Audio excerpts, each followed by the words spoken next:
गावची यात्रा म्हटलं की सगळ्यांच्या चेहऱ्यावर एक वेगळाच आनंद असतोय नाही का. तर शनिवारपासून कासेगावची यात्रा चालू झाल्या आणि आम्ही सोमवार यात्रा फिरायला चाललोय.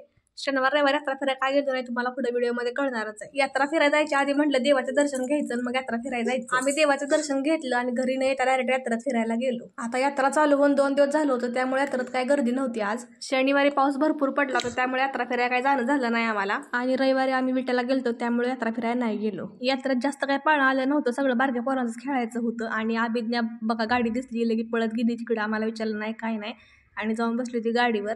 आणि 20 रुपये तिकीट होतं फक्त, त्यामुळे दोघाला पण बसवलं आम्ही, कारण की एकाला बसून चालत नाही ना. आता गाडीमध्ये गोल्या पण बसला आणि त्याला काय वाटलं माहितीये का, आपण चाललेलो तरच गाडी फिरते म्हणून तो स्टेरिंग चालवत होता. त्या दोघांचा राऊंड चालू होतं, तोपर्यंत आम्ही विचार करत बसलो होतो की मोठ्या पाण्यात बसायचं का जहाजात बसायचं. तर आम्ही जहाजाचं तिकीट काढलं आणि 70 रुपये तिकीट होतं आणि अभिज्ञाचं पण तिकीट घेतलं 30 रुपये. तर आता आम्ही जहाजामध्ये बसलोय आणि एवढं बेकार वाटत होतं ना जहाजामध्ये बसल्या, वाटतं की उगाच बसलोय. तर जहाज चालू झालं काही व्हिडिओ केला नाही मी, कारण की भीती वाटत होती मला भरपूर. आता जहाजात आम्ही उतरलोय खाली आणि आम्ही यात्रेमध्ये जाताना ठरवलं होतं की काय घ्यायचं आहे ती घरी जाताना घ्यायचं. तर आम्ही घरी निघालो होतो आणि वाटतं अशी गाड्यांची दिसतात की दुकानं, तिथे पोरं आले, मग हिनं मेकअपचं घेतलं, ह्याने अशी गाडी घेतली. तर चला भेटू पुढच्या व्हिडिओमध्ये. Bye bye.